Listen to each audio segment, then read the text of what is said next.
Hello and welcome to public voice और मैं हूं आपका मेज़बान हमजा इश्तियाक। नाज़रीन, पाकिस्तान की तारीख़ भी उसी तरीके से जो है वो मिलती जुलती है जिस तरह बर सग़ीर की तारीख़ मिलती थी। ईस्ट इंडिया कंपनी जब बर सग़ीर में आई तो कारोबार की गर्ज से आई थी, मगर आहिस्ता आहिस्ता इसने सियासत और निज़ाम हुकूमत को अपने कंट्रोल में लेना शुरू कर दिया। सबसे पहले इसने सियासत और मुग़ल बादशाहों की ताकत में अदम इस्तेहकाम पैदा किया, फिर मौशत में अपना कंट्रोल संभाला और आहिस्ता आहिस्ता हुकूमत ही संभाली। बिल्कुल उसी तरह आज IMF भी अपने पंजे गाड़ रही है पाकिस्तान के ऊपर। वो भी मौशत के ज़रिए कंट्रोल कर रही है पाकिस्तान को। यहाँ पर सियासी अदम इस्तेहकाम है, यहाँ पर मौशत का भी अदम इस्तेहकाम है, और सबसे ज़्यादा इंपॉर्टेंट बात यह है कि पाकिस्तान की हुकूमत, पाकिस्तान की तमाम जो है इस वक्त जो सल्तनत है, जो रियासत है, वो IMF के 80% फैसलों को तस्लीम कर रही है, क्योंकि उसके पास कोई भी ऑप्शन मौजूद नहीं है। अब बात यह है कि सियासी अदम इस्तेहकाम भी बिल्कुल वैसा है जैसे मुग़लों के दौर में था, और मौशत भी हमारी वैसे ही डगमगा रही है। अब इन हालात में जो फैसले आ रहे हैं वो मज़ीद पाकिस्तान में सियासी अदम इस्तेहकाम पैदा कर सकते हैं। वह यह है कि इस दादे दहशतगर्दी अदालत ने अदम पेशी पर इमरान खान साहब की जमानत खारिज कर दी है। जो इस दादे दहशतगर्दी में उनका केस था, इलेक्शन कमीशन के बाहर जो उन्होंने धरना दिया था, जो थोड़ा सा बदमजगी वहाँ पर पैदा हुई थी, बदअबनी पैदा हुई थी, उस हवाले से एक केस बना था इमरान खान साहब के ऊपर, और बहुत देर से इस चीज़ की वो प्ली लिए हुए थे कि वो क्योंकि उनकी टांग में फ्रैक्चर है, टांग उनकी जो है वो गोली लगने की वजह से डैमेज है, तो वो प्रॉपर वॉक कर नहीं सकते, या वो अदालत जो है वो उनको हाजिर नहीं हुआ जा सकता, तो उनको इस्तिस्ना हासिल हो जाए। लेकिन वो जाहिर सी बात है, कोर्ट है, एक प्रोसीजर है कोर्ट का, उसने काफ़ी मरतबा खान साहब को इस चीज़ का रिलीफ दिया। लेकिन आज इस चीज़ के पेश नज़र कि उनको अदम हाज़िरी पर जो है वो ज़मानत उनकी खारिज कर दी गई, इसके बाद क्या ड्रॉबैक्स होंगे, कानूनी पहलू क्या हैं, क्या इमरान खान साहब जो है वो मज़ीद जो है इसमें कोई ज़मानत करवाएंगे, कोई हरासी ज़मानत करवाना चाह रहे हैं, अपनी हिफाजती ज़मानत, क्योंकि इन हालात में जो फौरी तौर पर हुकूमत एक्शन लेगी वो गिरफ्तारी की तरफ जाएगी, और अगर गिरफ्तारी की तरफ जाएगी तो फिर मुतवक्का हालात जो है पाकिस्तान के वो बिगड़ भी सकते हैं। उस बिगड़ने का जो नतीजा पड़ेगा वो पाकिस्तान के मौशत के ऊपर पड़ेगा, क्योंकि सबसे ज़्यादा इंपॉर्टेंट इस वक्त ऐसी सूरत हाल है कि IMF ने हमारे जो ऊपर मुतालबात अपने मुसल्लत किए हैं, हमने उनको पूरा करना है, और उसी शक्ल में हुकूमत आज मिनी बजट लेकर आ रही है। मिनी बजट में जो पुरतैश अशिया यानी लग्जरी आइटम्स हैं उनके ऊपर 25% GST बढ़ाने का जो है वो मुतालबा भी था IMF का, और उसको अब लागू किया जाने लग पड़ा है। IMF ने एक और मुतालबा किया था, और वो ये था कि 17% से 18% कर दिया जाए आम अशिया खुर्दोनोश की सेल यानी सेल्स टैक्स के ऊपर जो GST होता है। तो ये भी बिल्कुल ठीक बात है, ये IMF की मुतालबात में शामिल था, वो उसको करने जा रहे हैं। अब इन तमाम हालात में सबसे इंपॉर्टेंट चीज़ ये है कि ये जब चीज़ें बढ़ेंगी तो आम आवाम के ऊपर बोझ पड़ेगा, क्योंकि आम अशिया भी उतनी ही महंगी होंगी, और जब क्योस फैलता है इस तरह मार्केट में, कोई एक चीज़ महंगी होती है तो उसका असर दूसरी चीज़ के ऊपर लाजमी पड़ता है। अब पेट्रोल के ऊपर भी ऐसा ही होने जा रहा है, बिजली और गैस के ऊपर भी ऐसा ही होने जा रहा है। अब बिजली और गैस के ऊपर सब्सिडी खत्म करने का दरीना मुतालबा था IMF का, जो कबूल किया गया, और उसके बाद तकरीबन 100% से जायद गैस की कीमतों में इजाफा होने वाला है। वो 100% से मुराद ऐसा है कि जो शख्स पहले 2000 रुपया अपने घर का बिल अदा करता था, क्योंकि घरेलू सार्फिन के ऊपर भी लग रहा है, उसको 4000 रुपये तक बिल अदा करना पड़ सकता है। ये इस मिनी बजट का तमाम जो है एक लुबे लुबाब है, खुलासा है। बिजली की कीमतों में भी इजाफा हो रहा है, तकरीबन 7 रुपये फी यूनिट जो है वो इजाफा मुतवक्को है, ये होगा। और इस सब में इंपॉर्टेंट चीज़ एक और है, वो है पेट्रोल।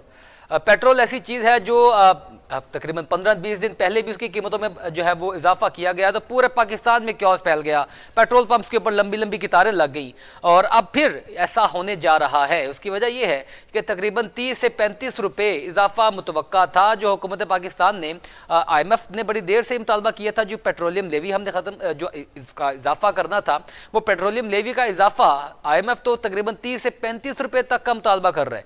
लेकिन हुकूमत पाकिस्तान चाहती है कि एकदम से आवाम के ऊपर ये बिजली और गैस की तरह का बिल जो है वो बोझ ना पड़े, ना बम गिराया जाए, और इन हालात में पेट्रोल को थोड़ा सा कंट्रोल में रखा जाए और आवाम को किसी एक जगह पर रिलीफ दे दिया जाए। ये हुकूमत इस बात का चले उनको क्रेडिट जाता भी है, बनता भी है, क्योंकि हुकूमत पाकिस्तान खुद बहुत फंसी हुई है, और इन हालात में वो आवाम जो है उसको सेक्रीफाइस करना पड़ेगा, लेकिन किस हद तक सेक्रीफाइस करना पड़ेगा कि इस हद तक सेक्रीफाइस करे जहां पर वो खुद भी बच जाए और अपने निज़ाम हुकूमत को भी बचा सके। इन तमाम चीज़ों का जो है असर सनत के ऊपर भी पड़ रहा है। अब सनतकार जो हैं वो भी तिल मिला उठे हैं, वो कह रहे हैं कि जनाब अगर इस कदर टैक्सेस में इजाफा किया जाएगा, इस कदर महंगाई में इजाफा किया जाएगा तो हमें अपनी सनतों को बंद करना पड़ेगा, और सनतों की बंदिश हमारे ऊपर सबसे बड़ा जो है एक ऐसा अलमिया होगा, एक सबसे बड़ा जो नुकसान होगा वो ये होगा कि बेरोज़गारी फैलेगी, क्योंकि हमारी बहुत सी आवाम जो है वो अनपढ़ है, बहुत सी आवाम जो है वो उतनी तालीम याफ्ता नहीं है, तो वो मजदूरी करती है, और मजदूरी करती है इन्हीं सनतों के अंदर, इन फैक्ट्रीज़ के अंदर, इन इंडस्ट्रीज़ के अंदर, और तो उसका बहुत सा तबका जो है वो मजदूरी करता है, दिहाड़ीदार मजदूर है। और जब सनतें बंद होंगी तो उस दिहाड़ीदार मजदूर को भी फ़र्क पड़ेगा, उस आम शख्स को भी फ़र्क पड़ेगा, और गरीब आदमी जो पहले ही बेरोज़गार है उसकी बेरोज़गारी में मज़ीद इजाफा होता जाएगा, ये शरह बढ़ सकती है और बहुत से नुकसानात मज़ीद हो सकते हैं। जब तक सनतें नहीं उठेंगी हम कोई प्रोडक्शन नहीं कर सकते, प्रोडक्शन नहीं करेंगे तो हम एक्सपोर्ट नहीं कर सकते, और जब एक्सपोर्ट नहीं करेंगे तो हम बैलेंस ऑफ पेमेंट नहीं ला पाएंगे। नाज़रीन, तमाम मौज़ूआत के ऊपर एक ब्रेक के बाद बात करेंगे, मेरे साथ रहिएगा। We will be right back after a short break. Stay with us. Welcome back after the break. नाजरीन, हुकूमत पाकिस्तान मिनी बजट लेकर आना चाह रही है, और इसमें जो लग्जरी आइटम्स की GST में इजाफा किया जा रहा है, और उसके अलावा जो आम अशिया खुर्दनोश हैं उनमें भी तकरीबन इजाफा किया जा रहा है, जो पहले 17% था और अब 18% किया जा रहा है। जब ये चीज़ें बढ़ेंगी तो बिजली और गैस की जो सब्सिडी है यकीनी तौर पर वो भी ख़त्म की जा रही है, और उनके ऊपर भी टैक्सेस लगाए जा रहे हैं, बिल भी बढ़ेंगे, और एक और चीज़ बढ़ रही है और वो भी पेट्रोल।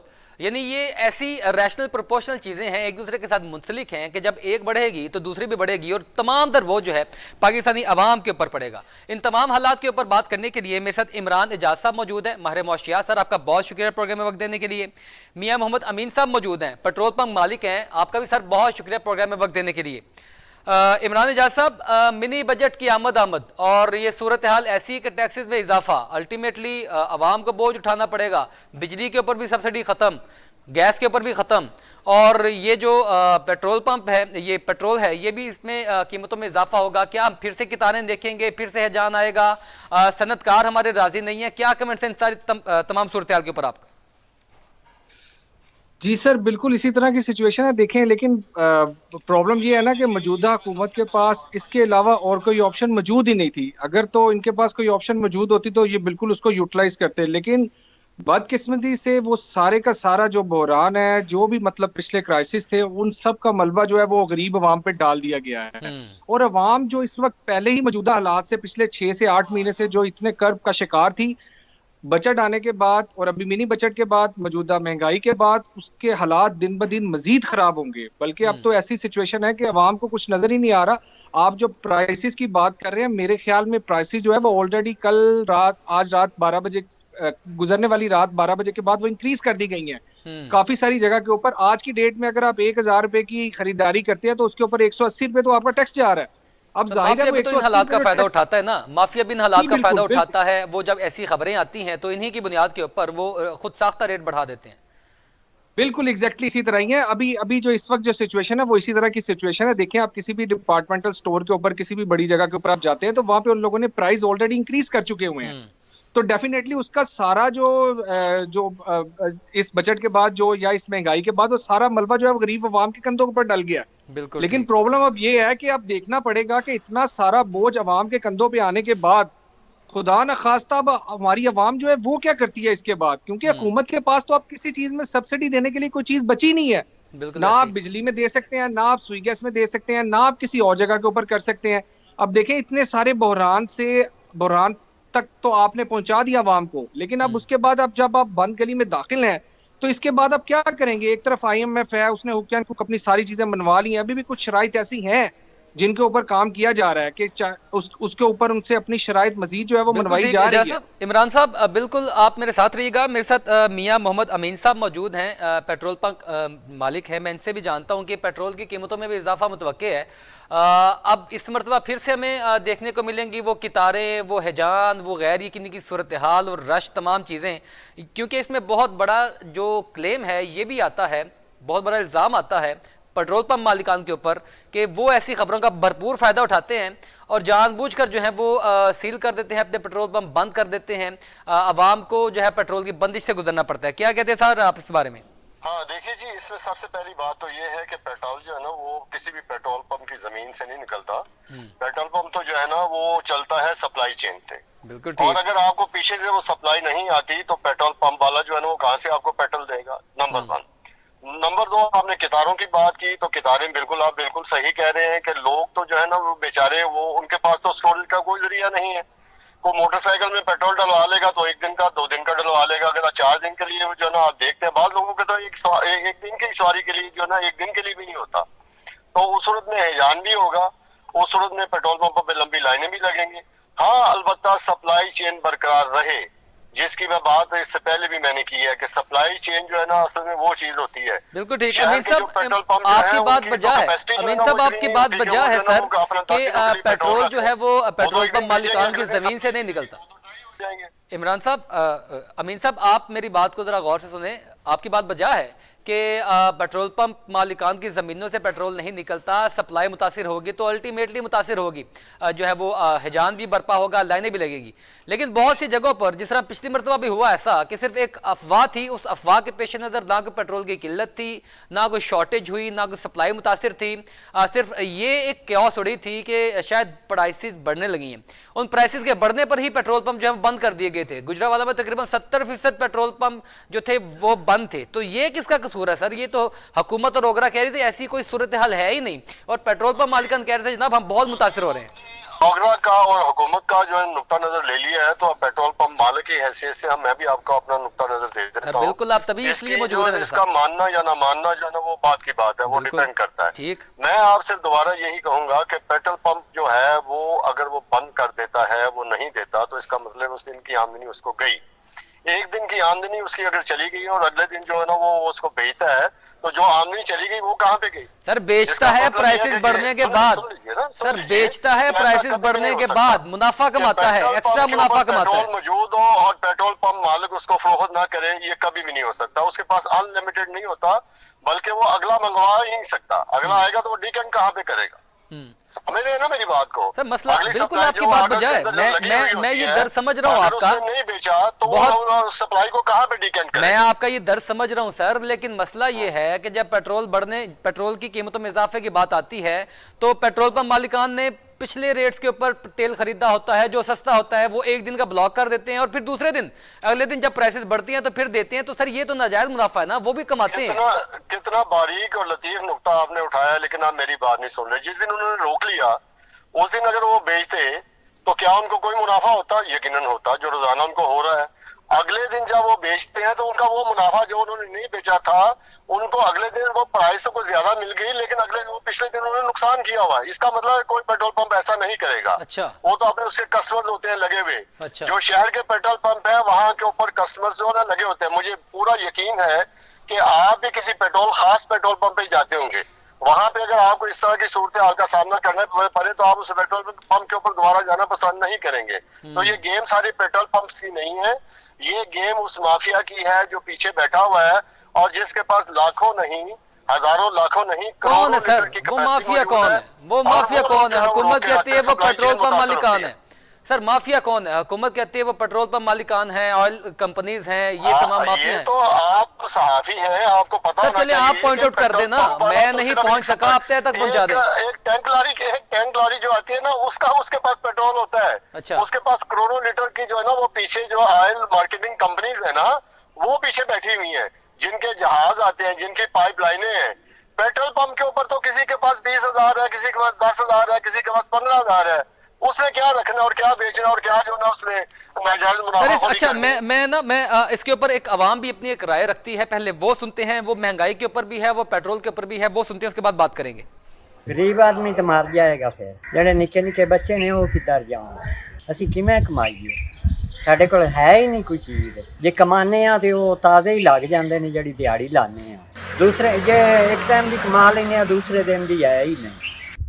देखें जी, जैसे कि अभी जो मिनी बजट पेश हुआ है इसमें जो टैक्सेस के हवाले से बात की, तो ज़ाहिर सी बात है आम इंसान और एक गरीब इंसान की ज़िंदगी पर इसका बहुत असर पड़ता है, क्योंकि हमसे जो हुकूमत टैक्स लेती है वो इनडायरेक्टली लेती है, डायरेक्टली नहीं लेती।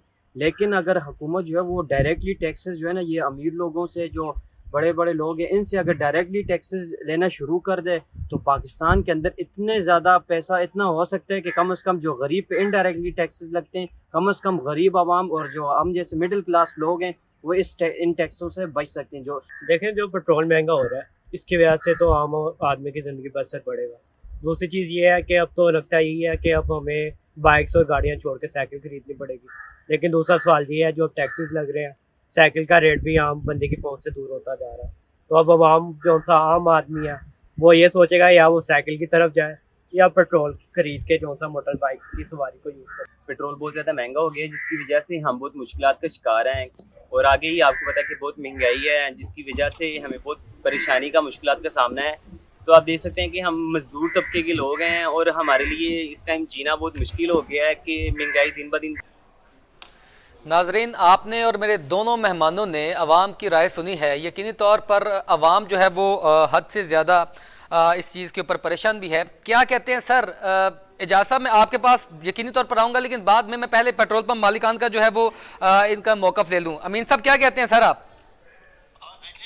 जो यहाँ तक लोगों को इस जिल्लत से गुजरना पड़ता है, आप उसको यूं समझिए कि अक्रॉस द टेबल हम भी मौजूद होते हैं। अगर मैं आज पेट्रोल पंप मालिक हूँ तो कल मैं सब्जी खरीदने वाला भी, आटा भी मुझे चाहिए।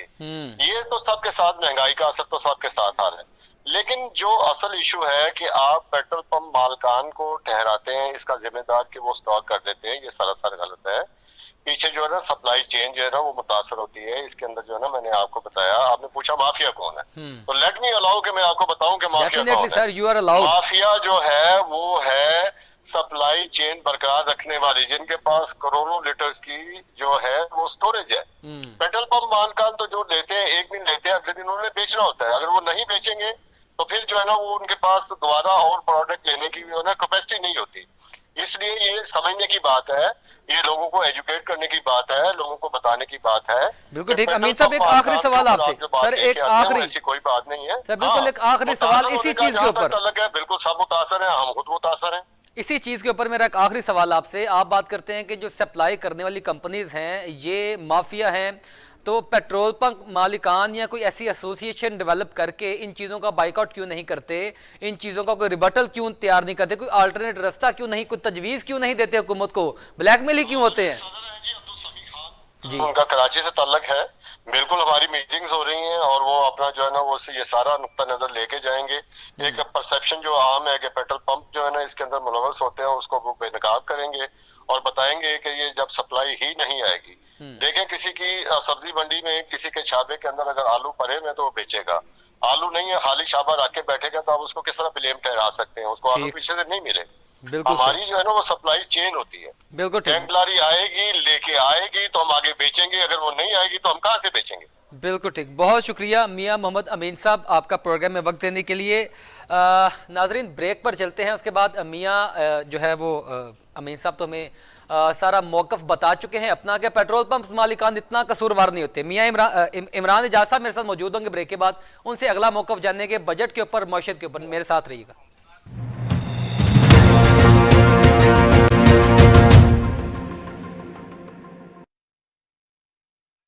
Welcome back after the break. नाजरीन, ताज़ा तरीन सूरत हाल ये है कि कौमी असम्बली में मिनी बजट जो है वो पेश किया जाने लग पड़ा है और उसके पेश नज़र जो अशियाए खुर्दनोश में GST में इजाफा हो रहा है, बिजली और गैस की कीमतों में इजाफा हो रहा है और बहुत सी लग्जरी आइटम्स के ऊपर भी जो है वो उनकी कीमतों में इजाफा हो रहा है। इसका इम्पैक्ट तो आम आवाम के ऊपर पड़ेगा, लेकिन इंडस्ट्रीज भी इससे मुतासर हो रहे हैं। तो इंपॉर्टेंट ये है कि अगर उनको एतमाद में लेकर आया जाएगा तब हमारी इंडस्ट्री चलेगी और फिर बेरोजगारी कम होगी। इन तमाम सूरत हाल के ऊपर इमरान एजाज साहब मौजूद हैं। सर, क्या कहते हैं इस बारे में?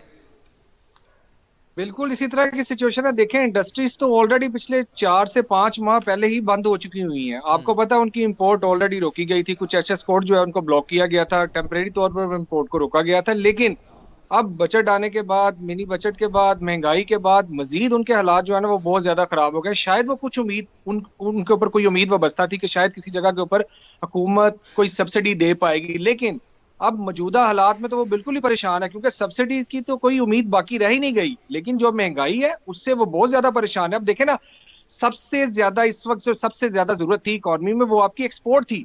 अगर आपकी आज एक्सपोर्ट अच्छी होती तो उस एक्सपोर्ट अगर अच्छी चल रही होती तो फिर मिल ओनर जो है वो थोड़ा बहुत कंप्रोमाइज कर लेते हैं किसी चीजों में। लेकिन एक तरफ आपकी एक्सपोर्ट बंद है, दूसरी तरफ आपने टैक्सेस इतने लगा दिए, दूसरी तरफ आज कोई बैरून ममालिक से कोई आपके मुल्क में इन्वेस्टमेंट करने नहीं जा रहा। उल्टा वर्जिन अटलांटिक जो यूके की एयरलाइन थी उसने अपना ऑपरेशन जो है वो बंद कर दिया है। अभी उसके बाद आप आगे देखेंगे कौन कौन सी मल्टीनेशनल कैरियर जो है वो इस चीज के ऊपर अनाउंस करते हैं, क्योंकि डेफिनेटली सर इतनी इतनी तादाद में उन लोगों ने अपने एम्प्लॉयज रखे हुए हैं, इतनी ऑपरेशनल उनकी कॉस्ट है, तो डेफिनेटली अल्टीमेटली वो सारी सफर हो रही है। आज जब मैं आपसे बात कर रहा हूं मैं आपको बताना चाहता हूं कि देखें तकरीबन 30 से 40 हजार रुपया एयरलाइन के किराए में इजाफा कर दिया गया है। अभी तो पेट्रोल की प्राइस बढ़नी है, अभी तो मजीद सारा कुछ होना है, लेकिन अभी जब मैं आपसे बात कर रहा हूँ ऑटोमेटिक इन चीजों को ट्रेड और कैरियर शिपिंग लाइन ने अपने किराए जो है वो मजीद इंक्रीज कर दिए हैं। डेफिनेटली सर, तो एक इम्पैक्ट तो आता है ना, क्योस जब फैलता है तो उसका इम्पैक्ट तो आता है, लेकिन इंपॉर्टेंट ये है, क्वेश्चन है कि ऑप्शन क्या था अगर आईएमएफ के मुतालबात ना तस्लीम किए जाते, सब्सिडी खत्म ना की जाती और ये टैक्सेस में इजाफा ना किया जाता, तो फिर हमारे पास क्या लाइफ लाइन थी?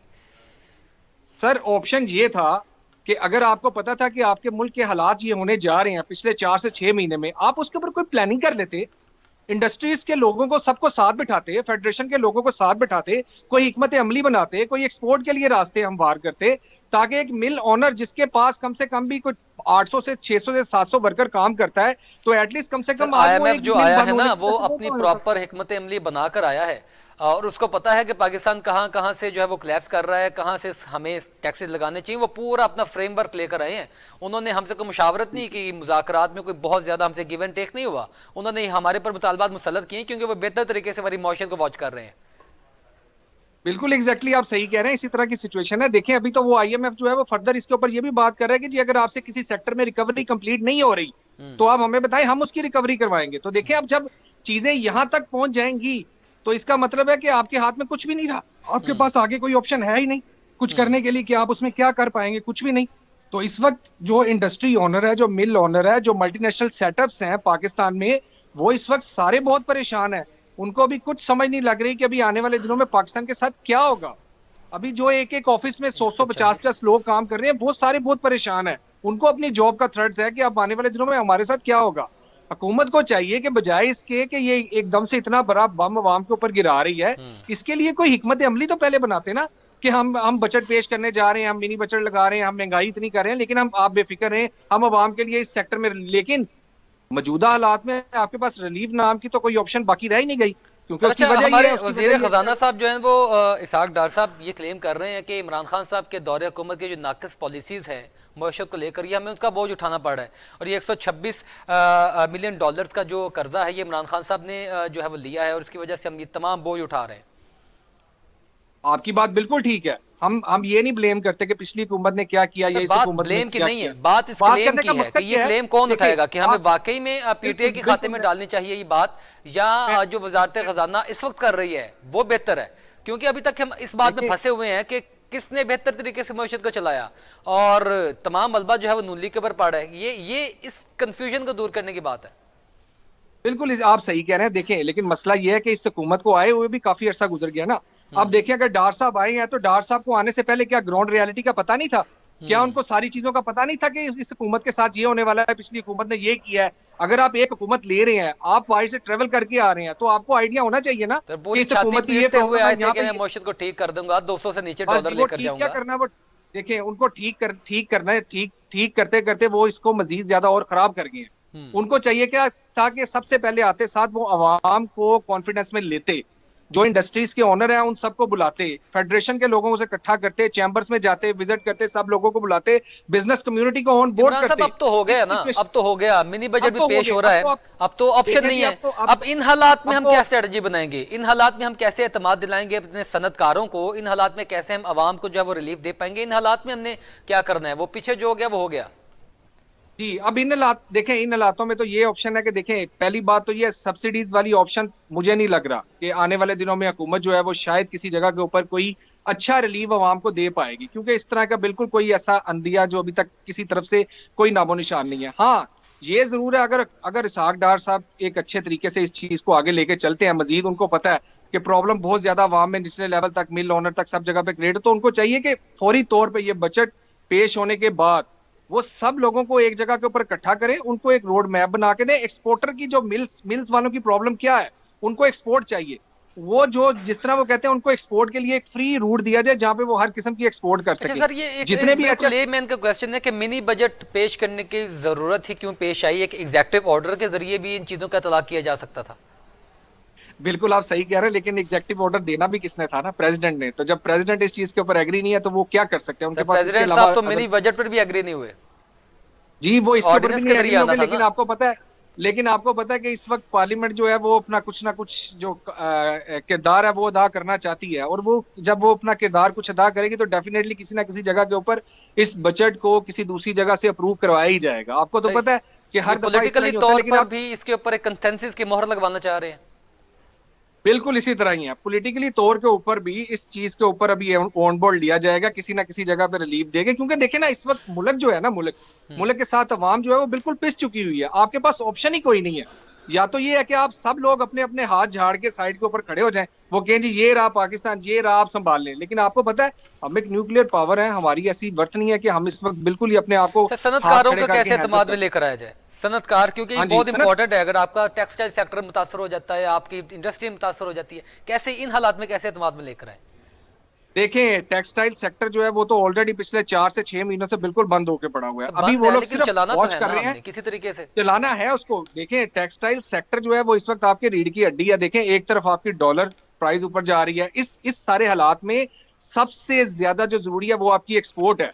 और डार साहब को चाहिए, ये खुदा के लिए ये बजट जो है ये पेश तो कर दिया इन्होंने, लेकिन इसके बाद आने वाले दिनों में, कल या परसों या अगले हफ्ते में, ये प्लान करें, सारे मिल्स ओनर को चैम्बर के थ्रू, वफाक के थ्रू, इन सबको एक जगह पे इकट्ठा करें, उनको रिलीफ दें, उनके खदशात जो है वो दूर करें, इनको कुछ सब्सिडीज के लिए कहें, ताकि खुदा ना खास्ता मजीद ये जो बहरान है, ये बहरान कहीं और ज्यादा इसकी लपेट में ये चीजें ना आ जाएं। क्योंकि देखें, अभी भी आपके मुल्क में जितने भी सरमाएदार लोग थे, वो लोग तो आज बैंकों में पैसे रखने के लिए तैयार नहीं है। उनको तो पता है कि यहाँ पे तो भाई अगले 5 दिनों में, हमें पता नहीं, आज अब बैंक में 5 लाख रखते हैं, 4 दिनों बाद डॉलर महंगाई की वजह से वो 5 लाख, डेप्रिशिएट 3 हो रही लाख है, रुपए के आपके बराबर पैसे हमारे की रह जाते हैं। कीमत तो डेप्रिशिएट डेप्रिशिएट हो रही है ना। अच्छा तो चले, वो अल्टीमेटली हर इंडस्ट्रियल चीज यकीनी तौर पर अपने एक लाहा अमल बनाएं और हुकूमत के पास लेकर जाएं, कुछ तजावीज़ शामिल करें ताकि उनको साथ कुछ गिव एंड टेक के जरिए कुछ मामला के बेहतर हो सके। पाकिस्तान की टेक्सटाइल इंडस्ट्री है, पाकिस्तान के बहुत बड़े सेक्टर्स के अंदर आपकी ज़राअत है, दूसरी चीज़ें हैं, इनको बेहतर करने में यकीनी तौर पर हुकूमत भी इंटरेस्टेड है अगर कुछ तजावीज़ जाएँ इनकी जानिब से। तो अच्छा, इंपॉर्टेंट क्वेश्चन ये भी है कि सर लग्जरी आइटम्स के ऊपर 25% जीएसटी लगाने का जो फैसला है, ये तो कम से कम ठीक है सर, इसमें तो कोई तजाद नहीं होना चाहिए, क्योंकि लग्जरी आइटम्स तो एक एलीट और अशराफिया जो इस्तेमाल करती है उसके ऊपर टैक्सेस बढ़ाए जा रहे हैं, तो ये तो कोई मुमानत नहीं होनी चाहिए। जी जी बिल्कुल आपने ठीक कहा, इसके ऊपर तो बिल्कुल टैक्सेस जो है वो लगने चाहिए, क्योंकि ये तो सबसे ज्यादा जरूरी है। क्योंकि इस चीज को बंद, अगर थोड़ा सा आप इस चीज को रिड्यूस करते हैं, देखें गवर्नमेंट ने तो काफी देर से एचएस कोड जो है वो ब्लॉक किए हुए थे ताकि ये लग्जरी आइटम जो है इनको थोड़ा सा होल्ड किया जाए। लेकिन मसला ये है कि इसको अगर आप कहें कि इसको आप परमानेंट होल्ड कर ले, वो आप इसको होल्ड नहीं कर सकते। क्योंकि देखें, काफी सारी चीजों में कुछ जो रॉ मटेरियल यूज होता है वो आपको बाहर से इंपोर्ट करना पड़ता है, और डेफिनेटली अगर वो इंपोर्ट होकर आपके पास नहीं आएगा तो यहाँ पे आपकी एक्सपोर्ट की चीजों में जो चीजें यूटिलाइज होती हैं उसको आप यूटिलाइज नहीं कर सकेंगे। हाँ, टेम्परेरी तौर के ऊपर ये बड़ी अच्छी बात है कि आपने इसके ऊपर टैक्सेस लगा दी हैं। हुकूमत को देखना चाहिए आने वाले 6 महीनों में, साल में, क्या इन चीजों के ऊपर रोकथाम करके क्या कोई बचत है। लेकिन मैं आपको थोड़ा सा पुराना एक्सपीरियंस शेयर करूंगा। आपने याद होगा पिछली हुकूमतें भी मजीद इस तरह के टर्नओवर में करती आई हैं। उन्होंने लग्जरी आइटम के ऊपर कुछ देर के लिए होल्ड किया, कुछ देर के लिए, लेकिन वो परमानेंट इस चीज को स्टॉप नहीं कर सकी। क्योंकि देखें, अगर आपने रेवेन्यू इकट्ठा, सर उसकी वजह ये है ना कि देखें अभी भी पाकिस्तान में कुछ ऐसी एलीट क्लास के लोग हैं जो महंगी अशिया खरीदते हैं। तो डेफिनेटली जब वो महंगी अशिया खरीदते हैं तो डेफिनेटली हुकूमत भी अलाउ करती है, ठीक है जी, अगर हमने इसके ऊपर इतना टैक्सेस लगा रहे हैं, हम देखते हैं वो कितने के लोग मंगवा सकते हैं। इसमें होल्ड करे या ना करे, ना? हुकूमत पाकिस्तान का फायदा होना चाहिए, सरकारी वसाइल हमारे सरकारी खजाने का फायदा होना चाहिए। अमीर खरीदता है तो खरीद सकता है, वो खरीदे। यहाँ पर एक कॉफी का ब्रांड खुलता है तो उसके ऊपर भी कितारें लग जाती हैं और लाइनों में लगकर कॉफी ली जाती है, वो खरीदे, वो पाकिस्तान के रेवेन्यू में जमा हो तो उसमें कोई मुमानित नहीं है।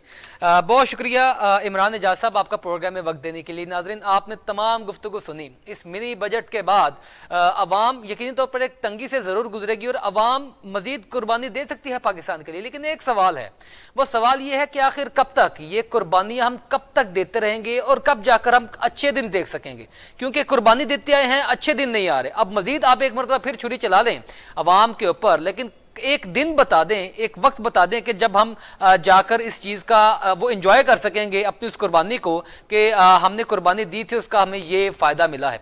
फ़ायदा नहीं मिलता, कुर्बानी दर कुर्बानी जो है वो आवाम को देना पड़ती है। नाज़रीन, आज के प्रोग्राम से इतना ही। इसी सवाल, इसी मैसेज के साथ अपने मेज़बान हमजा इश्तियाक को इजाज़त दीजिए।